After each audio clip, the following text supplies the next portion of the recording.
앞쪽 컴pen세이터 쪽이랑 리어 이제 클러치 쪽 이쪽 부분은 일단 한번 상태를 보려고 일단 뜯어봤어요. 뜯어봤는데 여기 보면 이 부분은 좀 이따가 확인을 시켜 드리도록 할게요.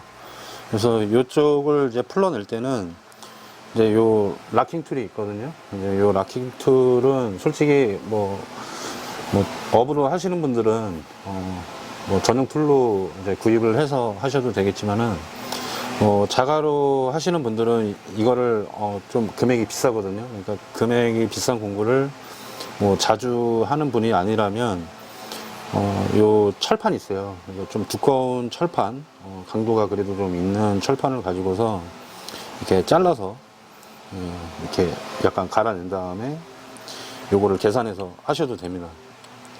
그래서 이거를 이제 위아래로 번갈아 가면서 이제 앞뒤 이제 고정하는 이제 볼트, 이제 너트를 풀러내는 거죠. 그래서 앞쪽에 이제 컴pen세이터 쪽은 이제 풀러낼 때는 그 시계 반대 방향. 그리고 뒤쪽은 시계 방향이에요. 풀러낼 때. 그리고 이제 조일 때는 반대겠죠. 앞쪽은 이제 시계 방향으로 해야지 조이는 거고, 요 뒤쪽은 이제 시계 반대 방향으로 돌려야지만 이제 조여지는 그런 방식입니다. 그래서 그 부분은 뭐 다른 영상에서도 여러 번 보여드렸기 때문에 참고를 하시면 되고요. 지금 이 바이크 같은 경우는 요 프라이머리 쪽 노이즈가 좀 올라오는 게 있어서 상태 확인차 지금 탈거를 한 겁니다. 탈거를 했는데 지금 노이즈의 원인은 몇 가지가 나왔어요. 나와서 일단 그 부분을 한 번 더 탈거 후에 확인해 보고 그 다음 조치를 취하도록 하겠습니다. 프라이머리 쪽 노이즈의 원인은 앞쪽 컴pen세이터 때문에 지금 노이즈가 일어난 겁니다. 근데 요 컴pen세이터를 조립을 잘못하시는 바람에 지금 프라이머리 체인까지 교체를 해야 되는 상황이 돼버렸어요. 그래서 요 지금 부분이 보면 요 컴pen세이터가 지금 요쪽에 보이는 부분 요 부분이 이제 그 안쪽에 안쪽으로 들어가야 됩니다. 그러니까 이게 반대로 조립이 된 거예요. 지금은 요 상태가. 그래서 우선 요쪽 볼트를 일단 풀어놨어요. 저희가 작업하기 전에 일단 요거는 안에 뭐 이미 뭐 흠집이라든지 스크래치가 이미 났을 거예요. 났기 때문에 뭐 저희가 뭐 따로 뭐 이렇게 작업을 쳐서 이렇게 만들어 놓을 수 있는 상황이 아니에요. 이 안에 지금 데미지 먹은 상태를 보게 되면 숙달이 되지 않은 분께서 이제 조립을 하신 것 같아요. 그래서 이거를 뭐 앞쪽으로 끼나 뒤쪽으로 끼나 조립이 되는 건 마찬가지이긴 한데 이렇게 조립을 하게 되면 분명히 프라이머리 쪽 노이즈가 좀 심하게 올라오거든요. 그래서 그 올라오는 게 결국에 이제 머플러 튜닝이 된 것 때문에 그 소리를 미처 제대로 듣지 못했을 수도 있어요. 처음에는. 근데 분명히 이렇게 조립이 되면 절대 안 됩니다. 그러니까 이 컴pen세이터가 가지고 있는 이 역할을 못 하게 되는 거죠. 그렇기 때문에 이게 반대로 가야지 이제 이게 정상적인 동력 전달이 되는 거고 그 충격을 다 흡수를 해줄 수 있는 겁니다. 그래서 그거를 좀 참고를 좀 하셔야 될 것 같고요. 앞서 영상에서 보셨듯이 이쪽 앞쪽에 그 컴pen세이터 이쪽이 이제 조립이 되어 있는 상태가 이제 이렇게 되어 있었어요. 그러니까 완전히 반대로 조립을 하신 거예요. 그러다 보니까 지금 데미지를 먹은 게 지금 프라이머리 체인 이쪽이 데미지를 좀 심하게 먹었어요. 그래서 굉장히 날카롭고 지금 그런 상태예요.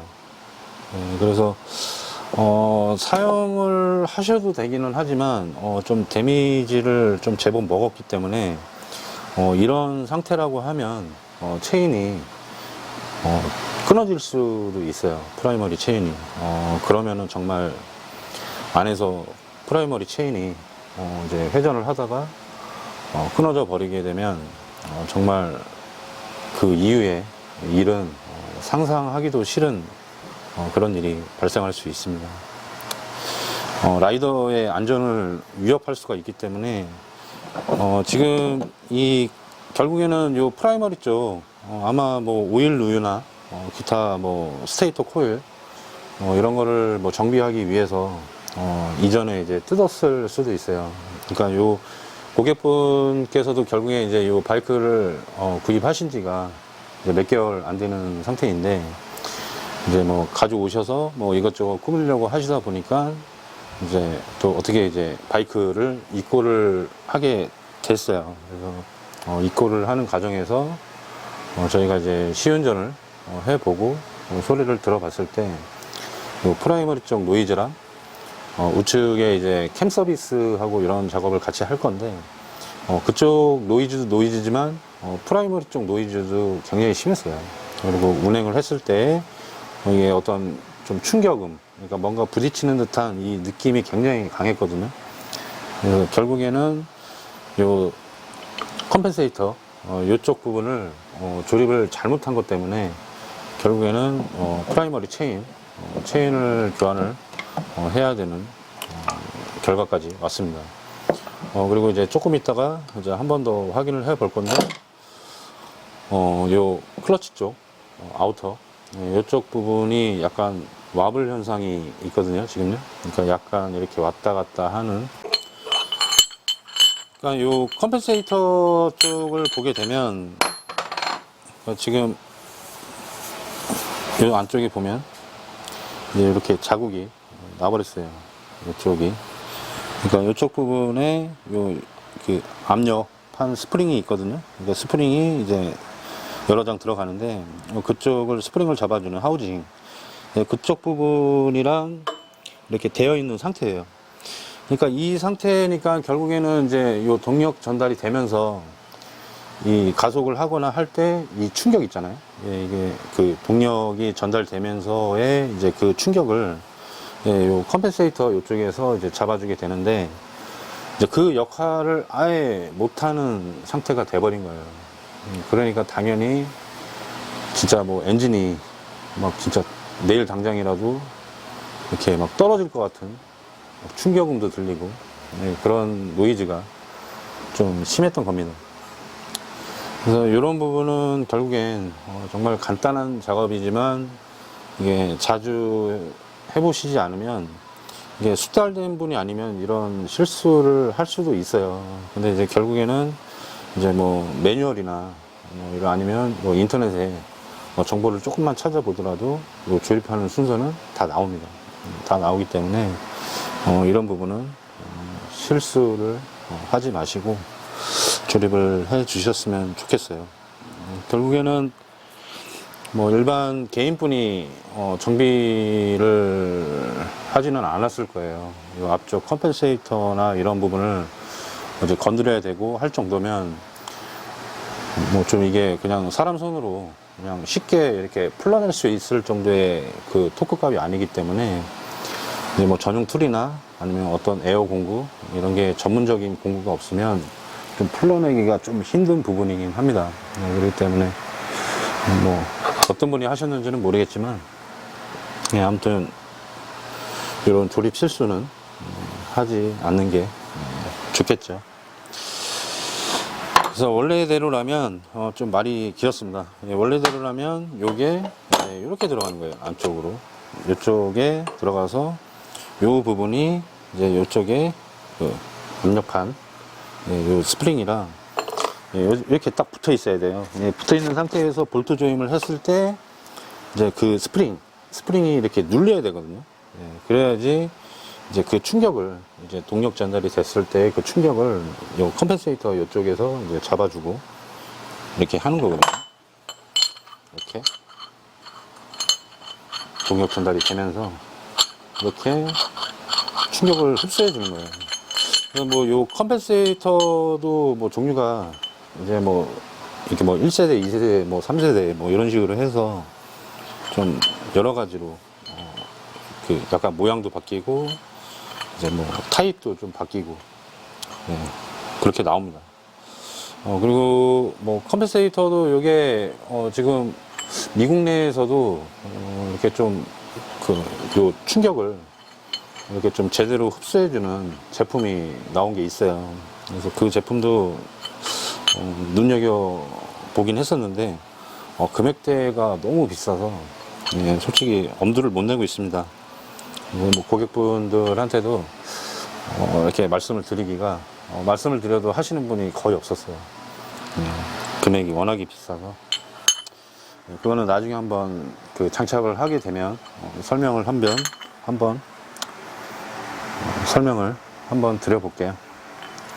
그래서 이게 조립을 어떻게 하냐, 이게 이렇게 들어가야 돼요.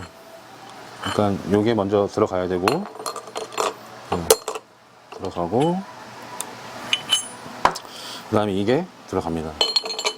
이렇게 들어가고 그 다음에 요게 아까는 이렇게 안으로 들어가 있었잖아요. 이게 겉으로 가야 돼요. 이렇게 들어가야 되는 겁니다. 조립이 이런 식으로.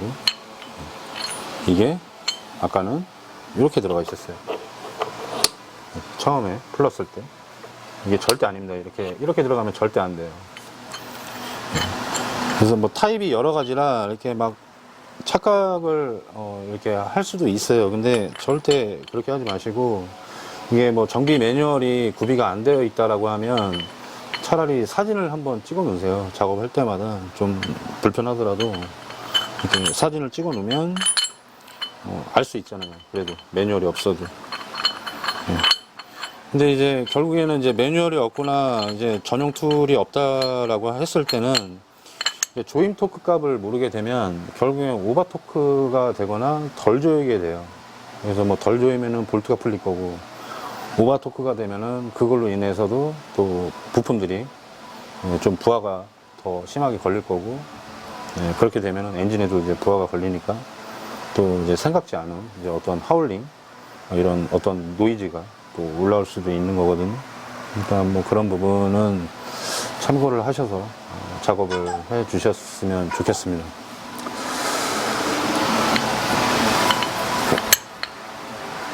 예, 그래서 조립을 할 때 이제 이렇게 들어가야 됩니다. 예. 이렇게 조립하시면 돼요. 예, 이 부분이 밖으로 나와야 돼요. 약간 요 홈 나 있는 부분이요. 그렇게 하고 이제 여기에 이제 록타이트를 발라서 이렇게 조립을 해주면 되는 겁니다. 이게 정상적인 그 조립 방법이에요. 근데 이게 정반대로 돼 있던 거죠. 그걸로 인해서 지금 안쪽 이너 프라이머리 쪽 케이스도 약간 스크래치가 좀 났어요. 스크래치가 났고, 그 제일 큰 지금 데미지를 먹은 게 어디냐면, 아까도 말씀을 드렸지만 프라이머리 체인이 심하게 먹었어요. 이게 볼지 모르겠어요. 안쪽에 보면 이 가운데 쪽이 지금 다 날카롭게 먹어버렸어요.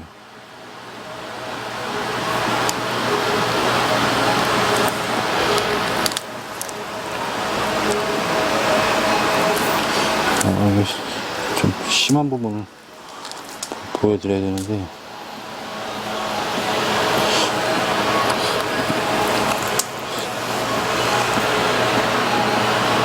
이 안쪽 부분이 안쪽에 이쪽 부분이 이렇게 장갑이 이렇게 걸릴 정도로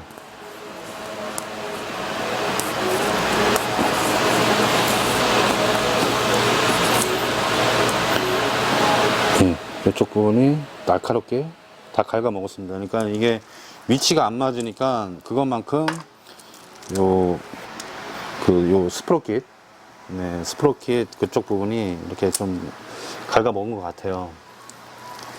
그래서 뭐 전체적으로 다 교체를 해주면 더 좋겠지만, 일단 지금 제일 데미지가 심한 건 요 체인이에요.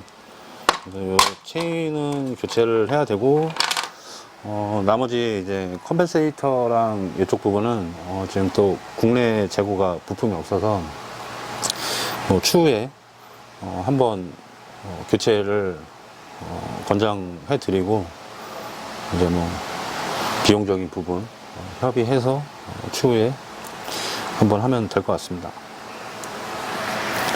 네, 여기까지입니다.